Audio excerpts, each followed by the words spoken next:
ഇന്നലെ തന്നെ വിറപ്പിച്ച പെണ്ണ് തന്നെയാണോ ഇതെന്ന് അവൻ ചിന്തിച്ചു പോയി. പെട്ടെന്നാണ് ശക്തമായ മിന്നേറോടുകൂടി കനത്ത ഇടി മുഴങ്ങുന്നത്. ദേവി ഇടിവെട്ടുന്ന ശബ്ദം മാത്രമേ കേട്ടിരുന്നുള്ളൂ. പിന്നെ കാണുന്നത് തൻ്റെ നെഞ്ചോരം ചേർന്ന് പേടിച്ചു കിടക്കുന്ന പെണ്ണിനെയാണ്. ഒന്നുകൂടെ ഇടിമുഴക്കം കേട്ടതും അവൾ അവനെ ഇറുകെ പുണർന്നിരുന്നു. ഇടിയും മിന്നലും ശക്തി പ്രാപിച്ചു. എനിക്ക് പേടിയാ, ഞാൻ ചെരുപ്പിട്ടിട്ടില്ല, നമുക്ക് ആ ബെഡിൽ ചെന്നിരിക്കാം. അവൻ്റെ നെഞ്ചിൽ നിന്നും മുഖമുയർത്താതെ അവൾ പറഞ്ഞതും അവൻ അവളെയും കൊണ്ട് ബെഡിൽ ചെന്നിരുന്നു. ഹെഡ് ബോർഡിൽ ചാരിയിരിക്കുന്ന ഡേവിഡിനെ ഇറുകെ പുണർന്നു അവൻ്റെ നെഞ്ചിൽ മുഖം പൂഴ്ത്തിയിരിപ്പാണ് അവൾ.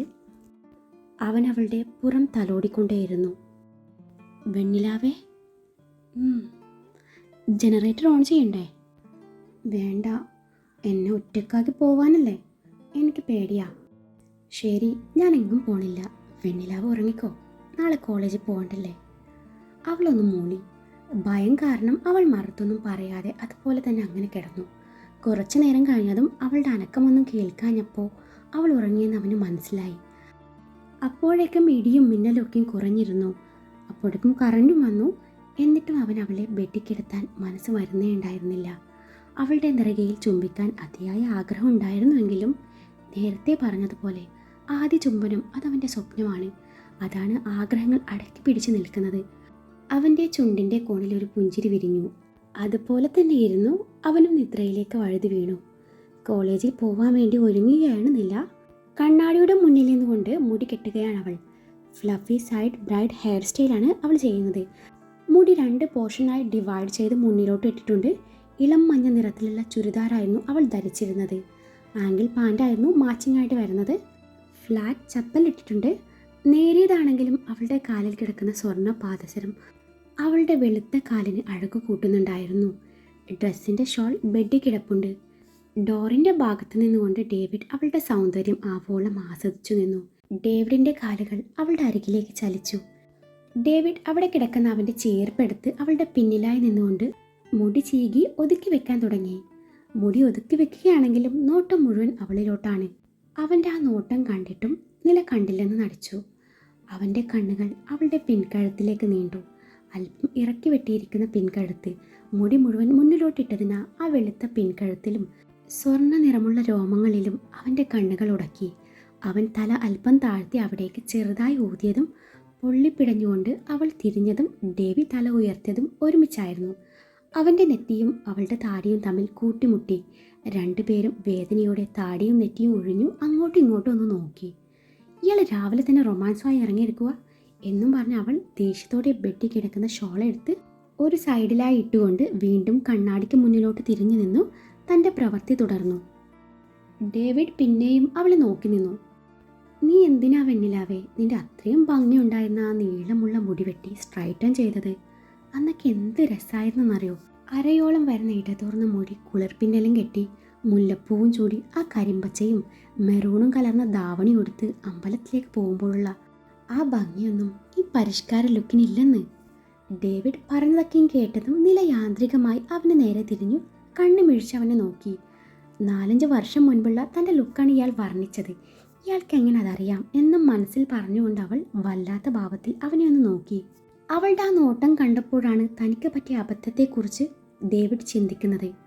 അല്ല, ഇയാൾക്ക് ഇതൊക്കെ എങ്ങനെ അറിയാം? എന്തറിയാന്ന് നിലയുടെ ആ ചോദ്യം കേട്ട് ദേവി ഒന്നും അറിയാത്ത പോലെ തിരിച്ചു ചോദിച്ചു. ഇപ്പം ഇയാൾ പറഞ്ഞില്ലേ ഞാൻ അങ്ങനെ ആയിരുന്നെന്ന്, അതെങ്ങനെ ഇയാൾക്ക് അറിയാമെന്ന് ചോദിച്ചതാ. ഇയാൾ എന്നെ നേരത്തെ കണ്ടിട്ടുണ്ടോ? നില അവൻ്റെ കണ്ണിലേക്ക് നോക്കിക്കൊണ്ട് ചോദിച്ചു. കണ്ടിട്ടുണ്ട്. നീ എന്നെയും മുൻപ് കണ്ടിട്ടില്ലേ? അടിയുണ്ടാക്കുന്നതും വഴക്കുണ്ടാക്കുന്നതും നീ കണ്ടിട്ടുണ്ടെന്നല്ലേ പറഞ്ഞത്? അപ്പോൾ ഞാനും നിന്നെ കണ്ടിട്ടുണ്ടാവും. ഞാൻ ഇയാളെ കാണാൻ തുടങ്ങിയിട്ടേ 2 വർഷം അത്രേ ആയുള്ളൂ. പക്ഷേ ഇയാൾ പറഞ്ഞ ആ ടൈമിലെ ഞാൻ ഈ നാട്ടിലേ ഇല്ലായിരുന്നു. അച്ഛൻ്റെ തറവാട്ടിലായിരുന്നു. അവിടെ നിന്നായിരുന്നു ഞാൻ പഠിച്ചുകൊണ്ടിരുന്നത്. അതും +1 +2 പഠിച്ചുകൊണ്ടിരുന്ന ആ സമയത്ത്. കോളേജിൽ ചേർന്നപ്പോൾ ഞാനിത്തിരി പരിഷ്കാരി ആയി എന്നത് സത്യ. അല്ല, ഇതൊക്കെ ഇയാൾക്ക് എങ്ങനെ അറിയാം? നില അവനെ ചോദ്യം ചെയ്യുകയാണ്. എനിക്കൊന്നും അറിയില്ലേ, ഞാൻ ചുമ്മാ കറക്കി കുത്തിയതാണ് എൻ്റെ വെണ്ണിലാവേ. അപ്പോൾ എൻ്റെ കറക്കി കുത്തൽ ശരിയായിരുന്നു അല്ലേ? അതും പറഞ്ഞ് ഡേവിഡ് വണ്ടിയുടെ കീ എടുത്ത് അവളോട് പെട്ടെന്ന് വരാൻ പറഞ്ഞ് മുറി വിട്ടിറങ്ങി ഒരുവിധം രക്ഷപ്പെട്ടു. ഡ്രൈവിങ്ങിനിടയിൽ ഡേവിഡ് നിലയെ പാളി നോക്കി. അവളാണെങ്കിൽ കാര്യമായ ചിന്തയിലാണ്. ഇടയ്ക്കിടെ അവനിലോട്ട് നോട്ടം പായിക്കുന്നുണ്ട്. പുള്ളിക്കാരിക്ക് എന്തോ ഡൗട്ടടിച്ച മട്ടാണ്. ഡേവിഡ് ചിന്തിച്ചു പോയി. അവൻ്റെ ചുണ്ടിൻ്റെ കോണിൽ അറിയാതെ ഒരു പുഞ്ചിരി വിരിഞ്ഞു. ഡേവിഡിൻ്റെ വണ്ടി നിലപടിക്കുന്ന ഡെൻ്റൽ കോളേജിന് മുന്നിൽ ചെന്ന് നിന്നു. വൈകുന്നേരം ഇവിടെ തന്നെ നിന്നാൽ മതി, ഞാൻ വന്ന് പിക്ക് ചെയ്തോളാം, ഡേവിഡ് പറഞ്ഞു. നിലയൊന്ന് മൂളി. ഡേവിഡ് തൻ്റെ പേഴ്സിൽ നിന്നും കുറച്ച് നോട്ടുകളെടുത്ത് അവൾക്ക് നേരെ നീട്ടിക്കൊണ്ട് വെച്ചോളാൻ പറഞ്ഞു. അയ്യോ, എനിക്ക് വേണ്ടായേ, ഉള്ള കടം കൊണ്ട് തന്നെ എനിക്ക് ഇരിക്ക പൊറുതിയില്ല, അതിൻ്റെ മേലെ ഇതും കൂടി എന്നെ കൊണ്ട് താങ്ങില്ലെൻ്റെ ബ്ലേഡ് മുതലാളി, അവൾ കൈകൾ കൂപ്പിക്കൊണ്ട് പറഞ്ഞു. എടി, ഇത് കടമൊന്നല്ലെന്ന്, നിൻ്റെ അവകാശമാണ്. ഭാര്യയുടെ കാര്യം നോക്കേണ്ടത് ഭർത്താവല്ലേ, നിൻ്റെ ആവശ്യങ്ങൾക്ക് വേണ്ടി നിനക്കിത് ഉപയോഗിക്കാം. വേണ്ട, എനിക്ക് പണം വേണ്ട. ഇതിലൊരുപാട് പാവപ്പെട്ട മനുഷ്യരുടെ കണ്ണുനീർ കലർന്നിട്ടുണ്ടാവാം, അതുകൊണ്ട് എനിക്ക് പണം വേണ്ട. പിന്നെ ഇപ്പം ഞാൻ ഉണ്ണുന്നതും ഉടുക്കുന്നതൊക്കെ നിങ്ങളുടെ പണമാണെന്ന് അറിയാനിട്ടല്ല, അതെൻ്റെ നിവൃത്തികേട് കൊണ്ടാണ്. തരാനുള്ള പണത്തിൻ്റെ കൂടെ അതും ഞാൻ നിങ്ങൾക്ക് ഒരു നാൾ തിരിച്ചു തരും. അതുകൊണ്ട് ഇയാൾ ഭർത്താവിൻ്റെ കടമയും ഉത്തരവാദിത്തം പറഞ്ഞ് എൻ്റെ മുന്നിൽ വരികയും വേണ്ട. ഞാൻ നിങ്ങളെ ഒരിക്കലും സ്നേഹിക്കാനും പോണില്ല. ഞാനൊന്നും മറന്നിട്ടില്ല. നിങ്ങളുടെ മുന്നിൽ കൈകൾ കൂപ്പി നിൽക്കുന്ന എൻ്റെ അച്ഛയുടെ അമുഖം എൻ്റെ മനസ്സിൽ നിന്ന് ഒരിക്കലും മായാനും പോണില്ല. അത് മതി എനിക്ക് മുന്നോട്ട് ജീവിക്കാനുള്ള ധൈര്യം കിട്ടാൻ. അത്രയും പറഞ്ഞ നില വണ്ടിയുടെ ഡോർ തുറക്കാനൊരുങ്ങവേ അവളുടെ കയ്യിൽ അവൻ്റെ പിടുത്തം വീണിരുന്നു. എന്തുവാടോ, അവൾ ഈർഷ്യയോടെ തിരിഞ്ഞുകൊണ്ട് ചോദിച്ചു. അത് പിന്നെ നിൻ്റെ ഡേവിഡ് തപ്പിത്തടഞ്ഞു. എന്താന്ന് വെച്ചാൽ പെട്ടെന്ന് പറ, ഇപ്പം ക്ലാസ് സ്റ്റാർട്ട് ചെയ്യും. ഡി കോപ്പേ, ആ സ്ട്രാപ്പ് ശരിയാക്കി ഇറങ്ങാൻ നോക്ക്. അവളുടെ തോളിൽ നിന്നും ഡ്രസ്സ് അല്പം നീങ്ങിക്കിടക്കുകയാണ്. ഇന്നറിൻ്റെ സ്ട്രാപ്പ് അല്പം പൊങ്ങിക്കിടക്കുന്നുണ്ടായിരുന്നു. നില വെപ്രാളത്തോടെ ഡ്രസ്സ് നേരെയാക്കി. ചമ്മലും പരവേശം കൊണ്ട് അവൾ അവൻ്റെ മുഖത്ത് നോക്കാതെ ഇറങ്ങാനൊരുങ്ങവേ വീണ്ടും അവളുടെ കയ്യിൽ അവൻ്റെ പിടി വീണു. ഈ വെപ്രാളവും നാണൊക്കെയും കണ്ടാൽ തോന്നും നിന്റെ ഏതാണ്ടൊക്കെയാണ് ഞാൻ കണ്ടെന്ന്. അത് കേട്ടതും നില അവനെ ദാഹിപ്പിച്ചു നോക്കി. വെണ്ണിലാവ എങ്ങനെ നോക്കി പേടിപ്പിക്കാതെ ഡാഷ്ബോർഡിന് മേലെ കിടക്കുന്ന ഫോണും കൂടി എടുത്തിട്ട് പെട്ടെന്ന് ഇറങ്ങാൻ നോക്ക്. ഡേവിഡ് അത് പറഞ്ഞപ്പോഴാണ് നിലയ്ക്ക് ഫോൺ മറന്നു വെച്ച കാര്യം ഓർമ്മ വന്നത്. പിന്നെ കൂടുതലൊന്നും പറയാനോ കേൾക്കാനോ നിൽക്കാതെ നില വണ്ടിയിൽ നിന്ന് ഇറങ്ങി നടക്കാൻ തുടങ്ങി. കുറച്ച് നടന്നതും നില മെല്ലെ ഒന്ന് തിരിഞ്ഞു നോക്കി. അപ്പോഴാണ് അവളെ തന്നെ നോക്കി നിൽക്കുന്ന ഡേവി അവൾ കാണുന്നത്. താൻ നോക്കിയത് അവൻ കണ്ടുവെന്ന് മനസ്സിലായ നില പെട്ടെന്ന് മുഖം തിരിഞ്ഞു നടക്കാനൊരുങ്ങി. പിന്നെയും നടന്ന് കോളേജിനകത്തേക്ക് കാലെടുത്ത് വെക്കുമ്പോൾ അവൾ വീണ്ടും ഒന്ന് തിരിഞ്ഞു നോക്കി. അപ്പോഴും അവൻ്റെ വണ്ടി അവിടെ കിടപ്പുണ്ടായിരുന്നു. അവൻ അവളെ തന്നെ നോക്കി നിൽക്കുന്നത് കണ്ടതും അവൾ സ്വയം തലയ്ക്കൊരു കൊട്ടു കൊടുത്ത് അകത്തേക്ക് കയറിപ്പോയി. ദിവസങ്ങൾ ഓരോന്നായി കൊഴിഞ്ഞു വീണു. നിലയുടെയും ഡേവിയുടെയും വിവാഹം കഴിഞ്ഞിട്ട് 10 ദിവസം കഴിഞ്ഞു. ഈ ദിവസങ്ങളിലൊക്കെയും നിലയെ കോളേജിൽ കൊണ്ടുപോയതും വൈകുന്നേരം തിരികെ വീട്ടിലെത്തിച്ചതും ഡേവിഡ് ആയിരുന്നു. പതിവ് പോലെ അന്നും ഡേവിഡ് ആയിരുന്നു നിലയെ കോളേജ് വിട്ടത്. അത് കഴിഞ്ഞ് ഡേവിഡ് നേരെ ചെന്നത് ഫൈനാൻസിലേക്കാണ്. തിരക്കിട്ട ജോലിയിൽ മുഴുകിയിരിക്കുമ്പോഴാണ് അലോഷയുടെ കോൾ വരുന്നത്.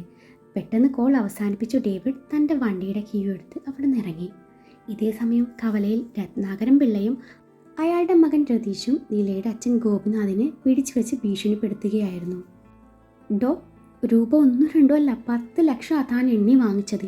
കെട്ടിയോളുടെ ഓപ്പറേഷനാണ്, തേങ്ങയാണ് മാങ്ങയാണെന്നും പറഞ്ഞുകൊണ്ട് പണം വാങ്ങിച്ചിട്ട് ഇപ്പോൾ വർഷം 2 എന്നിട്ടും ഞങ്ങളൊന്നും മിണ്ടാതിരുന്നതേ തൻ്റെ ഇളയ മോളതെ ഇവന് വലിയ ഇഷ്ടമായിരുന്നു. കല്യാണം കഴിക്കാൻ ആഗ്രഹമുണ്ടായിരുന്നു, അതുകൊണ്ട് മാത്രമാണ്. എന്നിട്ട് താൻ തൻ്റെ മോളെ 1 ലക്ഷം രൂപയ്ക്ക് ഏതൊരു നസ്രാണി പയ്യന് വിറ്റിരിക്കുന്നു. അതുകൊണ്ടേ ഞങ്ങൾക്ക് ഞങ്ങളുടെ പണം കിട്ടിയേ പറ്റൂ. രത്നാകര, ഞാൻ എൻ്റെ വീട് പണയപ്പെടുത്തിയാണ് തൻ്റെ കയ്യിൽ നിന്നും പണം വാങ്ങിയത്. എൻ്റെ വീടിൻ്റെ ആധാരം ഇപ്പോഴും തൻ്റെ അലമാരയിലാണുള്ളത്. ഞാൻ മാസാമാസം അടവ് തെറ്റിക്കാറില്ല. പിന്നെ ഞാൻ എൻ്റെ മോളെ ആർക്കും വിറ്റിട്ടുമില്ല. നിനക്കറിയാലോ, അങ്ങനെ ഏതോ ഒരുത്തനല്ല എൻ്റെ മോളെ കിട്ടിയത്. ഡേവിഡ് ജോൺ കുരിശിങ്കലാണ്. അവനെ നിനക്കറിയാലോ. ആ നിമിഷം അവനെ എതിർക്കാൻ എനിക്ക് പറ്റിയില്ല. ഗോപിനാഥ് തൻ്റെ അവസ്ഥ അയാളോട് വിശദമാക്കി. ഓ, ആ കള്ളുകൂടിയൻ തെമ്മാടി പയ്യനാണോ താൻ മോളെ കെട്ടിച്ചു കൊടുത്തത്? കഷ്ടം. അവൻ കള്ളുകുടിയനും തെമ്മാടി ആയിരിക്കാം, പക്ഷെ എൻ്റെ മോൾ അവൻ അന്തസ്സായിട്ട് തന്നെയാണ് നോക്കുന്നത്. എന്ത് വന്നാലും നിൻ്റെ ഈ മകനെ ഞാൻ ഒരിക്കലും എൻ്റെ മകളെ കൊടുക്കില്ലായിരുന്നു. നിൻ്റെ മകൻ്റെ ചരിത്രമൊക്കെ എനിക്ക് അറിയാടോ രത്നാകര. അത് കേട്ടതും രതീഷ് വലിഞ്ഞു മുറുകിയ മുഖവുമായി ഗോപിനാഥിനെ പിടിച്ചു തള്ളി. അയാൾ നിയന്ത്രണം നഷ്ടപ്പെട്ട് തറയിലേക്ക് വീഴുകയായിരുന്നു. ആ നിമിഷം ഡേവിഡിൻ്റെ താർ അവിടം പൊടി പാറിച്ച് സഡൻ ബ്രേക്കിട്ട് നിർത്തി. ഡേവിഡിനെ കണ്ടതും രതീഷിൻ്റെ മുഖത്ത് ഭയം നിഴലിച്ചു. ഡേവിഡ് രതീഷിനെ ഒന്ന് നോക്കിക്കൊണ്ട് വീണ് കിടക്കുന്ന ഗോപിനാഥിനെ താങ്ങി പിടിച്ചു എഴുന്നേൽപ്പിച്ചു. അയാളുടെ ദേഹത്തെ പൊടിയെല്ലാം തട്ടിക്കളഞ്ഞു. ശേഷം രത്നാകരന് നേരെ തിരിഞ്ഞു. ഡോ, തനിക്ക് തരാനുള്ള മുഴുവൻ തുകയും കൊണ്ട് ഞാൻ അങ്ങോട്ട് വരും. ഇദ്ദേഹത്തിൻ്റെ വീടിൻ്റെ ആധാരം താൻ എടുത്തു വെച്ചേക്ക്. അത്രയും പറഞ്ഞ് ഡേവിഡ് ഗോപിനാഥിനെ തൻ്റെ വണ്ടിയിൽ കയറ്റി അയാളുടെ വീട്ടുമുറ്റത്ത് ഇറക്കുകയായിരുന്നു. ഇറങ്ങാൻ നേരം ഗോപി ഡേവിഡിനെ ഒന്ന് നോക്കി. അയാൾക്ക് എന്തൊക്കെയോ ചോദിക്കാനുണ്ടായിരുന്നു. പക്ഷെ ഡേവിഡിനോടായതുകൊണ്ട് വാക്കുകൾ പുറത്തു വരുന്നില്ലായിരുന്നു. അത് മനസ്സിലാക്കിയ ഡേവിഡ് വണ്ടിയിൽ നിന്നിറങ്ങി സംസാരത്തിന് തുടക്കം കുറിച്ചു. വെണ്ണില സേഫാണ്. ആളെ ഞാൻ ഒരു തരത്തിലും ബുദ്ധിമുട്ടിക്കാറില്ല. പിന്നെ എനിക്കറിയില്ലായിരുന്നു അവളുടെ അച്ഛനാണെന്ന്. അറിഞ്ഞിരുന്നേ ഞാൻ അങ്ങനെയൊന്നും പെരുമാറില്ലായിരുന്നു. എന്നോട് പൊറുക്കണം. ഞാൻ ഇന്നേ വരെ ആരുടെ മുന്നിലും തല താഴ്ത്തിയിട്ടില്ല. ആദ്യമായി നിങ്ങളുടെ മുന്നിലാണ് തല കുനിക്കുന്നത്. എൻ്റെ ഭാര്യയുടെ അച്ഛന് മുന്നിൽ തല കുനിക്കാൻ എനിക്കൊരു മടിയുമില്ല. ഇഷ്ടം കൊണ്ട് തന്നെയാണ് അന്ന് കല്യാണം കഴിച്ചത്. അങ്ങനെ പെട്ടെന്ന് തോന്നിയ ഒരു ഇഷ്ടമല്ലായിരുന്നു. 5 വർഷമായിട്ട് ഞാൻ ഈ നെഞ്ചിക്കൊണ്ട് നടക്കുന്ന പെണ്ണാണവൾ. പക്ഷെ അവൾക്കൊന്നും അറിയില്ല. എൻ്റെ സ്വഭാവം അങ്ങനെയൊക്കെ ആയിപ്പോയി. അതുകൊണ്ടാണ് നിങ്ങളോട് എനിക്ക് മോശമായി പെരുമാറേണ്ടി വന്നത്. വെണ്ണിലയ്ക്ക് വേണ്ടി എൻ്റെ സ്വഭാവത്തിൽ ഞാൻ മാറ്റം വരുത്തി തുടങ്ങിയിട്ടുണ്ട്. വീടിൻ്റെ ആധാരവുമായി അലോഷ് ഇവിടെ വരും. എന്താവശ്യമുണ്ടെങ്കിലും എന്നെ വിളിക്കാം. എന്നാൽ ഞാൻ പോട്ടെ. അത്രയും പറഞ്ഞ് ഡേവിഡ് വണ്ടിയിൽ കയറാനൊരുങ്ങി. ഡേവിഡ് മോനെ, ഞാൻ എങ്ങനെയായി കടക്കെ വീട്ടുക? പകരം തരാനായി എൻ്റെ കയ്യിൽ ഒന്നുമില്ല. തിരിച്ചൊന്നും പ്രതീക്ഷിച്ചല്ല ഞാനിതൊന്നും ചെയ്തത്. വിലമതിക്കാൻ പറ്റാത്ത ഒരു അമൂല്യനിധി എൻ്റെ കൂടെ ഉണ്ടല്ലോ, അങ്ങയുടെ മകൾ. അതിൽ പരം എനിക്കെന്താ വേണ്ടേ? അനുവാദം ചോദിക്കാതെ എടുത്തതാണ്. ശപിക്കരുത്, ഞാൻ പൊന്നുപോലെ നോക്കിക്കൊള്ളാം. പിന്നെ ഇക്കാര്യമൊന്നും വെണ്ണിൽ അറിയരുത്. അവളിത് മറ്റൊരു അർത്ഥത്തിൽ എടുത്തെന്ന് വരാം. ഇനി പറഞ്ഞാൽ തന്നെ നിങ്ങളുടെ മൂത്ത മരുമകൻ പണം തന്നതാണെന്ന് പറഞ്ഞാൽ മതി. അയാളുടെ കരം കവർന്നുകൊണ്ടാണ് ഡേവിഡ് അത്രയും പറഞ്ഞത്. ഗോപിനാഥ് അവനകത്തേക്ക് ക്ഷണിച്ചുവെങ്കിലും ഡേവിഡ് അത് സ്നേഹത്തോടെ നിരസിച്ചു അവിടുന്ന് പോവുകയായിരുന്നു. ഡേവിഡിൻ്റെ മാറ്റം കണ്ട് അയാളുടെ മനസ്സ് നിറഞ്ഞു. അയാൾ ഭാര്യയോടും മകൻ വിഷ്ണുവിനോടും ഇക്കാര്യങ്ങളൊക്കെയും പറഞ്ഞപ്പോൾ അവർക്കും പറഞ്ഞറിയിക്കാൻ പറ്റാത്ത സന്തോഷം തോന്നി. രത്നാകരൻ്റെ വീട്ടിൽ ചെന്ന് പണമിടപാടൊക്കെയും തീർത്ത് നിലയുടെ വീടിൻ്റെ ആധാരവും വാങ്ങി വണ്ടിക്കരികിലേക്ക് നടക്കുമ്പോഴാണ് രതീഷ് അങ്ങോട്ട് വരുന്നത്. ഡേവിഡ് ജോൺ കുരിശിങ്കൽ നഷ്ടക്കച്ചവടത്തിന് ഇറങ്ങാറില്ലല്ലോ. ഇതിപ്പോൾ എന്ത് പറ്റിയാവോ? ഇനി ആ പെണ്ണിനെ വെച്ച് കോടികൾ കൊയ്യാനുള്ള വല്ല പ്ലാനുണ്ടോ? എങ്കിൽ എനിക്കും ഒരവസരം തരണേ. മോശമല്ലാത്ത കാശ് ഞാനും തന്നേക്കാം. രതീഷ് അത് പറഞ്ഞു തീർന്നില്ല. അടുത്ത നിമിഷം ഡേവിഡ് അവനെ ഡെഡ് ബോഡിക്ക് തുല്യമാക്കിയിരുന്നു.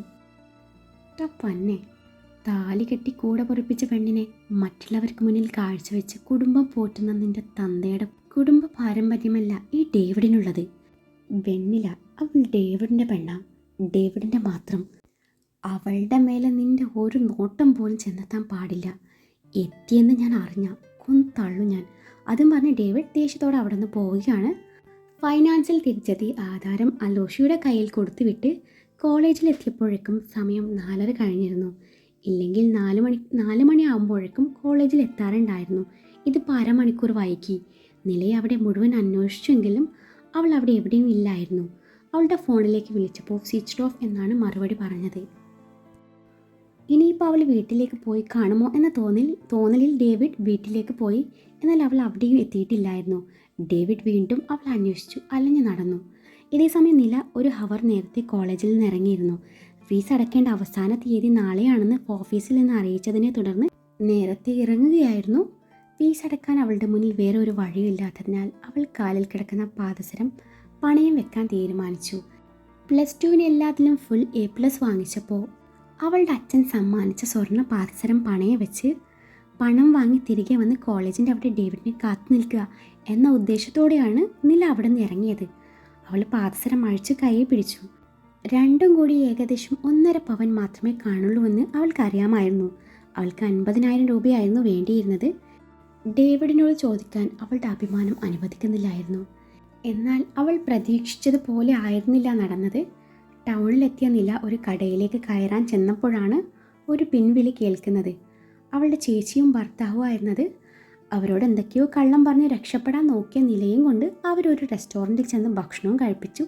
തിരികെ കുരിശിങ്കൽ വീട്ടിലിറക്കിയപ്പോൾ അവൾ തൻ്റെ ഫോൺ സ്വിച്ച് ഓഫായ കാര്യം അറിയില്ലായിരുന്നു.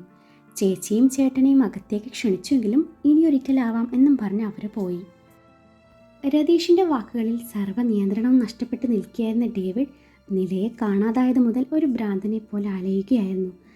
നില വീട്ടിലേക്ക് തിരിച്ചെത്തിയെന്ന് തൊമ്മിച്ചം വിളിച്ച് പറഞ്ഞിട്ടാണ് ഡേവിഡ് വീട്ടിലോട്ട് തിരിച്ചെത്തിയത്. വലിഞ്ഞു മുറുകിയ മുഖവുമായി തൻ്റെ അരികിലേക്ക് വരുന്ന ഡേവിഡിനെ നില സംശയത്തോടെ ഒന്ന് നോക്കി. വെണ്ണില, ഞാൻ കോളേജിൽ വന്നപ്പോൾ നിന്നെ കണ്ടില്ലല്ലോ, ഡേവിഡ് ചോദിച്ചു. എനിക്ക് ചെറിയൊരു തലവേദന ഉണ്ടായതുകൊണ്ട് ഞാൻ ലാസ്റ്റ് അവർ ക്ലാസ്സിൽ കയറിയില്ല, അതുകൊണ്ട് ഞാനിങ്ങ് പോന്നു, നില പറഞ്ഞു. എന്നിട്ട് നീ ഇത്രയും നേരം എവിടെയായിരുന്നു? അതൊക്കെ നിങ്ങൾ എന്തിനാ അറിയുന്നേ? ഞാൻ എനിക്കിഷ്ടമുള്ളിടത്ത് പോവും വരും, അത് ചോദിക്കാൻ നിങ്ങളാരാ? ഇന്ന സമയത്ത് ഇവിടെ കയറണം എന്ന റൂൾസ് ഒന്നും ഇല്ലല്ലോ. സ്വർണം പണയം വെക്കാൻ പറ്റാത്തതിൻ്റെ വിഷമം അവൾ അവനോട് തീർത്തു. നാളേക്ക് എങ്ങനെ അത്രയും രൂപ കണ്ടെത്തും എന്നോർത്ത് അവൾക്കൊരു പിടുത്തമില്ലായിരുന്നു. ദേഷ്യവും സങ്കടവും ഒരുമിച്ച് വരാൻ തുടങ്ങി. അവളുടെ പറച്ചിലൊക്കെയും കേട്ടതും ഡേവിഡിന് ശരിക്കും ദേഷ്യം വന്നിരുന്നുവെങ്കിലും അവൻ ഒരുവിധം ദേഷ്യം നിയന്ത്രിച്ചു നിന്നു. എങ്കിൽ നിനക്കത് വിളിച്ച് പറയായിരുന്നില്ലേ? അതിന് പകരം ഫോണും സ്വിച്ച് ഓഫ് ചെയ്ത് വെച്ചിരിക്കുന്നു, ഡേവിഡ് മുഷ്ടി ചുരുട്ടി പിടിച്ച് ചുവരിൽ ഇടിച്ചുകൊണ്ട് പറഞ്ഞു. ഫോൺ സ്വിച്ച് ഓഫായ കാര്യം അവൾ വീട്ടിലെത്തിയപ്പോഴാണ് അറിയുന്നത്. എന്നാലും അതൊന്നും അവനെ ബോധിപ്പിക്കണം എന്നവൾക്ക് തോന്നിയില്ല. ആ അതെ, അതിന് നിങ്ങൾക്കെന്താ? ദേ ഭർത്താവുദ്യോഗം ചമഞ്ഞ് എൻ്റെ മുന്നിൽ വന്നാലുണ്ടല്ലോ, ഞാൻ പറഞ്ഞതാ എനിക്കത് ഇഷ്ടമല്ലെന്ന്.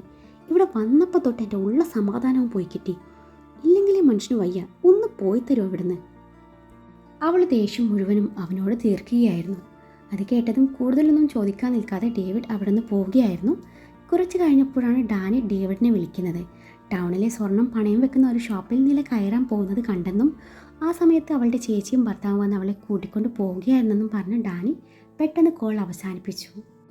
അവളെ സ്വർണം പണയം വെക്കാൻ വേണ്ടിയാണ് കോളേജിൽ നിന്ന് നേരത്തെ ഇറങ്ങിയതെന്ന് ഡേവിഡിന് മനസ്സിലായി. അവൾക്ക് പണത്തിൻ്റെ ആവശ്യം എന്തായിരിക്കാമെന്ന് ഡേവിഡ് ചിന്തിക്കുകയായിരുന്നു. ചിന്തകൾക്കൊടുവിൽ അവൻ്റെ മുന്നിലേക്ക് തെളിഞ്ഞു വന്നത് അലീനയുടെ മുഖവും.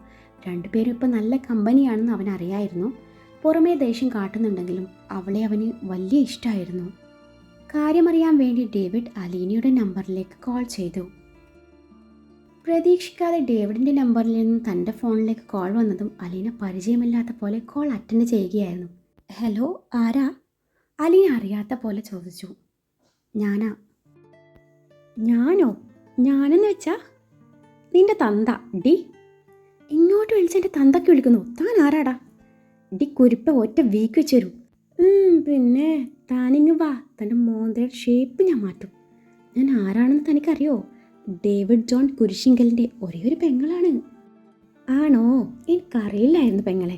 ഡി കുരിപ്പ, നിന്റെ പട്ടി ഷോ കഴിഞ്ഞെങ്കിലേ എനിക്കൊരു കാര്യം അറിയാനുണ്ടായിരുന്നു.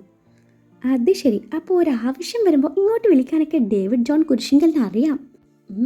എന്താ അറിയണ്ടേ എൻ്റെ ഇച്ചായന്? എന്താണേലും ഈ അനിയത്തി സാധിച്ചു തരും, ചോദിച്ചോ. അത് പിന്നെ നിലയ്ക്ക് എന്തെങ്കിലും പ്രശ്നമുള്ളതായി നിന്നോട് സൂചിപ്പിച്ചിരുന്നോ? ഇല്ലല്ലോ ഇച്ചായ, പക്ഷെ പുള്ളിക്കാരിയെ ഞാനിന്ന് ഉച്ചയ്ക്ക് ലഞ്ച് ടൈമിൽ കണ്ടായിരുന്നു. ലഞ്ച് സ്കിപ്പ് ചെയ്ത് ഒറ്റയ്ക്ക് ഇരിക്കുന്നത് കണ്ടപ്പോൾ ഞാൻ കാര്യം തിരക്കിയിരുന്നു, പക്ഷെ ഒന്നുമില്ലെന്ന് പറഞ്ഞ് ഒഴിഞ്ഞു മാറി. ഡേവിഡ് ഒന്ന് അമർത്തി മൂളി. ഡേവിച്ചായ, ചിലപ്പോൾ ചേച്ചിയുടെ ഫ്രണ്ട്സിന് അറിയായിരിക്കും. ആ വഴിക്ക് ഒന്ന് ട്രൈ ചെയ്തൂടെ?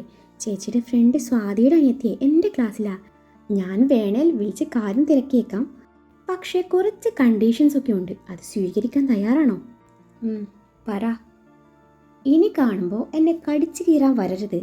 പിന്നെ എനിക്ക് നിങ്ങളുടെ വീട്ടിലേക്ക് വരാനുള്ള പെർമിഷൻ വേണം. പിന്നെ എനിക്കിടയ്ക്കിടെ ലിഫ്റ്റ് തരണം. സമ്മതിച്ചോ? ഓ സമ്മതിച്ചു. അതിനിടയിൽ മുതലെടുപ്പാണല്ലേ? കാര്യം കാണാൻ ചിമ്പാൻസിയുടെ കാലം പിടിക്കണമെന്നാണല്ലോ. ഒരു പാലം ഇട്ടാൽ അങ്ങോട്ടും ഇങ്ങോട്ടും വേണ്ട ഇച്ചായോ? പിന്നെ ഇച്ചായ വല്ലപ്പോഴും സ്നിക്കേഴ്സും കൂടി വാങ്ങിച്ചു തരണേ. സ്നിക്കേഴ്സ് അല്ല, സ്നിക്കേഴ്സിൻ്റെ ഓണറുടെ മകനെ തന്നെ നിനക്ക് കെട്ടിച്ചേരാം. എന്തേ? ഒന്ന് പോയിച്ചായ അവിടെ നിന്ന്. ഇച്ചായൻ്റെ ഇഷ്ടം അങ്ങനെയാണെങ്കിലേ എനിക്ക് ഇഷ്ടക്കേടൊന്നും ഇല്ലെന്ന്. കുരിപ്പ് പെട്ടെന്ന് വിളിച്ച് കാര്യം അന്വേഷിച്ചേ എന്നെ തിരിച്ചു വിളിച്ചേക്കണം എന്ന് പറഞ്ഞ് ഡേവിഡ് കോൾ അവസാനിപ്പിച്ചു. എനിക്ക് സ്നിക്കേഴ്സിൻ്റെ മുതലാളിയുടെ മോനൊന്നും വേണ്ട ഇച്ചായ, നിങ്ങളുടെ കൂട്ടുകാരൻ അലോഷ്യ മതി എന്ന് ആത്മകഥിച്ച് അവൾ തൻ്റെ കൂട്ടുകാരി സിനിയെ വിളിച്ച് ശേഷം അവളുടെ ചേച്ചി സ്വാതിയുമായി സംസാരിച്ചു. കുറച്ച് കഴിഞ്ഞത് അലീന തിരിച്ചു വിളിച്ചു. ഫീസ് അടക്കാൻ പറ്റാത്തതിലൊരു ടെൻഷനിലായിരുന്നു നിലയെന്ന് അലീന പറഞ്ഞപ്പോഴാണ് അവൻ അറിയുന്നത്. എല്ലാം അറിഞ്ഞിട്ടും ഡേവിഡ് നിലയോടൊന്നും ചോദിച്ചില്ല. അന്ന് മുഴുവൻ ഇരുവരും മൗനവ്രതത്തിലായിരുന്നു എന്ന് മാത്രമല്ല, ഇരുവരും 2 മുറിയിലായിരുന്നു കിടത്തം. പിറ്റേന്ന് രാവിലെ കോളേജിൽ പോകുന്ന സമയമായിട്ടും നിലയെ കാണാനിട്ടാണ് ഡേവിഡ് അങ്ങോട്ട് വരുന്നത്. നില അവനെ ശ്രദ്ധിക്കാതെ ബെഡിൽ കണ്ണടച്ച് കിടന്നു. വെണ്ണില, വെണ്ണില, ഡേവിഡ് അവളെ തട്ടി വിളിച്ചു. എന്താ? അവൾ ഗൗരവത്തിൽ ചോദിച്ചു. നീ കോളേജിൽ വരുന്നില്ലേ? ഇല്ല. അതെന്താ? എനിക്ക് നല്ല സുഖമില്ല, നിങ്ങൾ പോയിക്കോ. നില പറഞ്ഞത് കേട്ടതും ഡേവിഡ് കൂടുതലൊന്നും പറയാതെ അവിടെ നിന്ന് ഇറങ്ങി. ഡേവിഡ് പോയി കഴിഞ്ഞു. ഏകദേശം 1 മണിക്കൂർ കഴിഞ്ഞാണ് നില റെഡിയായി തൻ്റെ ബാഗും എടുത്ത് വീട്ടിൽ നിന്ന് ഇറങ്ങിയത്. ടൗണിൽ ചെന്ന് സ്വർണവും വിറ്റ് അവിടെ നിന്ന് പണവുമായി പുറത്തിറങ്ങി പോകുന്ന നിലയെ ഡേവിഡ് തൻ്റെ ആഡംബര കാറിലിരുന്ന് കാണുന്നുണ്ടായിരുന്നു. അവളൊരു ഓട്ടോയിൽ കയറിപ്പോകുന്നത് കണ്ട ഡേവിഡ് വണ്ടിയിൽ നിന്ന് ഇറങ്ങി അവൾ സ്വർണവുമായി ചെന്ന ആ കടയിലേക്ക് കയറിപ്പോയി. നില കോളേജിലെത്തി. ഫീസ് അടക്കാനായി ചെന്നപ്പോഴാണ് കുറച്ചു മുൻപ് ഒരാൾ വന്ന് ഫീസ് അടച്ചെന്ന് അറിയുന്നത്. ആരാണ് അടച്ചെന്ന് അന്വേഷിച്ചപ്പോഴാണ് ഭർത്താവാണെന്ന് അവർ പറയുന്നത്. ഒന്നുകൂടെ ഉറപ്പിക്കാൻ വേണ്ടി നില പേര് ചോദിച്ചു. ഡേവിഡ് ജോൺ കുരിശുങ്കൽ എന്ന് കേട്ടത് നിലയുടെ സർവ്വ നിയന്ത്രണവും നഷ്ടപ്പെട്ടിരുന്നു. അവൻ്റെ ഒരു സഹായവും സ്വീകരിക്കില്ല എന്നത് അവൾക്ക് വാശിയായിരുന്നു. അതിനുവേണ്ടിയാണ് ഇത്രയും കഷ്ടപ്പെട്ടത്. എന്നിട്ടും ഈ അവസാന നിമിഷത്തിൽ അവൻ തന്നെ വീണ്ടും തോൽപ്പിച്ചു എന്ന തോന്നലിൽ നില ഡേവിഡിൻ്റെ ഫൈനാൻസ് ലക്ഷ്യം വെച്ച് അവിടെ നിന്ന് ഇറങ്ങി. DJ ഫൈനാൻസ് എന്ന പടുകൂറ്റൻ സ്ഥാപനത്തിന് മുന്നിൽ നില ഓട്ടോയിൽ വന്നിറങ്ങി. അവൾ അവിടെ ആർക്കും പരിചയമില്ലായിരുന്നു. അതിനാൽ മുന്നും പിന്നും നോക്കാതെ MDയുടെ ക്യാബിൻ ലക്ഷ്യം വെച്ച് അകത്ത് കയറാനൊരുങ്ങിയ നിലയെ ജീവനക്കാർ തടഞ്ഞു വെച്ചു. ഇതൊക്കെ CCTVയിലൂടെ വീക്ഷിച്ചുകൊണ്ടിരിക്കുന്ന ഡേവിഡ് അവളെ അകത്ത് വിടാൻ പെർമിഷൻ കൊടുത്തതും നില അവർക്ക് നേരെ പുച്ഛം വാരി വിതറി ഡേവിഡിൻ്റെ ക്യാബിൻ ലക്ഷ്യം വെച്ച് നീങ്ങി. ഡേവിഡ് തൻ്റെ കയ്യിൽ കിടക്കുന്ന സ്വർണ്ണ പാദസരത്തിൽ ചുണ്ടമർത്തി അത് തൻ്റെ പോക്കറ്റിലിട്ട് നിലയുടെ വരവും കാത്തിരുന്നു. ഡോറും തള്ളി തുറന്ന് വരുന്ന നിലയെ കണ്ട് ഡേവിഡിൻ്റെ ചുണ്ടിൻ്റെ കോണിലൊരു പുഞ്ചിരി മുട്ടിട്ടു. ദേഷ്യം കൊണ്ട് പെണ്ണിൻ്റെ മുഖമൊക്കെ അങ്ങ് ചുവന്നു വന്നിട്ടുണ്ട്. അവനങ്ങ് അവളെ കടിച്ചു തിന്നാൻ തോന്നി. വെണ്ണിലാവേ, നീ ഇതെവിടെ പോയതാ? വയ്യെന്ന് പറഞ്ഞിട്ട്. താൻ കൂടുതൽ ഷോ ഇറക്കാൻ നിൽക്കണ്ട. താൻ എന്തിനാ എൻ്റെ ഫീസ് അടച്ചേ? എൻ്റെ ഭാര്യയുടെ ഫീസ് ഞാനല്ലാതെ വേറെ വല്ലവരോടും അടക്കാൻ പറയാൻ പറ്റില്ലല്ലോ. എന്താ വെണ്ണിലാവേ, ഞാൻ പറഞ്ഞതല്ലേ എനിക്ക് നിങ്ങളുടെ ഒരു ഔദാര്യവും വേണ്ടെന്ന്. എൻ്റെ ഫീസ് അടക്കാൻ എനിക്കറിയാം. പണത്തിൻ്റെ കാര്യത്തിൽ ആർക്കു വേണ്ടിയും ഒരു വിട്ടുവീഴ്ചയ്ക്കും തയ്യാറാവാത്ത താൻ ഇതൊക്കെ ചെയ്യുന്നത് എന്തിനാണെന്നേ എനിക്കറിയാം. എൻ്റെ സിമ്പതി നേടാൻ, അതിലൂടെ എൻ്റെ ഇഷ്ടം സമ്പാദിക്കാൻ, ഇത് രണ്ടും ഒരിക്കലും നടക്കാൻ പോണില്ല. ഇതാ നിങ്ങളുടെ പണം. എനിക്ക് വേണ്ടി ആരും ബുദ്ധിമുട്ടുന്നതേ എനിക്കിഷ്ടമല്ല. അതും പറഞ്ഞില്ല. തൻ്റെ ബാഗിൽ നിന്നും പണത്തിൻ്റെ കെട്ടെടുത്ത് അവൻ്റെ മുന്നിൽ വെച്ചു. 50,000 തികച്ചുണ്ട്. വേണേൽ എണ്ണി നോക്കാം, നില പറഞ്ഞു. നിനക്കെവിടെ നിന്നാണ് ഈ പണം? ഡേവിഡ് ഒന്നും അറിയാത്ത പോലെ ചോദിച്ചു. അതെന്തിനാ നിങ്ങൾ അറിയുന്നത്? നിങ്ങൾക്ക് നിങ്ങളുടെ പണം കിട്ടിയാൽ പോരെ? പിന്നെ അറിയണ്ടേ? ഇതിന് പിന്നിൽ പോലീസ് വരില്ലെന്ന് ആര് കണ്ടു? ഇനി വല്ലോടത്തൊന്നും മോഷ്ടിച്ചതാണോ? നില വിരൽ ചൂണ്ടിക്കൊണ്ട് പറഞ്ഞു. എനിക്കിതിൻ്റെ സോഴ്സ് അറിഞ്ഞേ പറ്റൂ. ഡേവിഡ് വിടാൻ ഒരുക്കമല്ല. എന്നാ കേട്ടോ, ഞാൻ എൻ്റെ കിഡ്നി വിറ്റു. എന്തേ, തനിക്ക് വല്ല കുഴപ്പമുണ്ടോ? എനിക്കെന്ത് കുഴപ്പം? പക്ഷെ 50,000 കുറഞ്ഞു പോയെന്നേ ഞാൻ പറയൂ. എൻ്റെ വെണ്ണിലാവ് ലക്ഷങ്ങൾ കിട്ടുമായിരുന്നില്ലേ? താനെന്താ കളിയാക്കുക? എന്തായാലും എനിക്ക് തൻ്റെ മുന്നിൽ ഒരിക്കലെങ്കിലും ജയിക്കാൻ പറ്റിയല്ലോ, അത് മതി.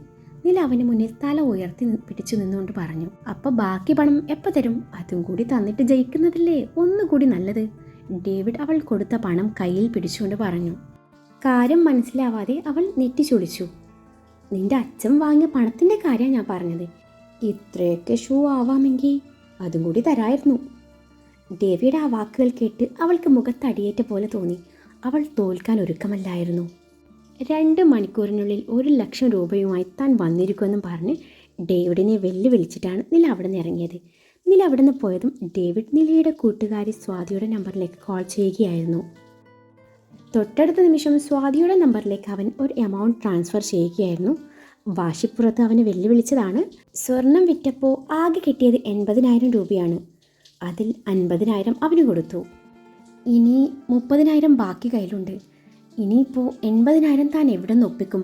അവിടെ നിന്ന് ഇറങ്ങി നടക്കുമ്പോൾ നില ചിന്തിക്കുകയായിരുന്നു. അപ്പോഴാണ് സ്വാതിയുടെ കോൾ വരുന്നത്. അവളെ കാണാഞ്ഞിട്ട് വിളിച്ചതാണ്. നില എല്ലാ കാര്യവും അവളോട് പറഞ്ഞു. നില, നീ ഒരിക്കലും ആരുടെ മുന്നിലും തോൽക്കരുത്. നിനക്ക് ആവശ്യമുള്ള പണം ഞാൻ തരാം. നീ ജോലി കിട്ടിക്കഴിയുമ്പോൾ തിരിച്ചു തന്നാൽ മതി. അതൊന്നും വേണ്ട സ്വാതി. എൻ്റെ ടെൻഷൻ ഞാൻ നിന്നോട് ഷെയർ ചെയ്തതേ ഉള്ളൂ. സാരമില്ല, ഞാൻ അയാളുടെ മുന്നിൽ തോറ്റു കൊടുത്തോളാം. നില വേണ്ടെന്ന് പറഞ്ഞെങ്കിലും സ്വാതി വിടാൻ തയ്യാറല്ലായിരുന്നു. അവൾ അപ്പോൾ തന്നെ നിലയുടെ അക്കൗണ്ടിലേക്ക് 70,000 രൂപ സെൻഡ് ചെയ്തു. അടുത്ത നിമിഷം 70,000 രൂപ ക്രെഡിറ്റ് ആയെന്നുള്ള മെസ്സേജ് കണ്ടതും നില വിജയീ ഭാവത്തോടെ ഡേവിയുടെ ക്യാബിനിലേക്ക് വീണ്ടും നടന്നു. വെണ്ണിലാവ് പോയില്ലായിരുന്നോ? വെല്ലുവിളി തിരിച്ചെടുക്കാൻ വന്നതാ? അന്നേരം നില മറുത്തൊന്നും പറയാൻ നിൽക്കാതെ തൻ്റെ ബാഗിൽ നിന്നും 30,000 രൂപ എടുത്ത് അവൻ്റെ മുന്നിൽ വെച്ചു.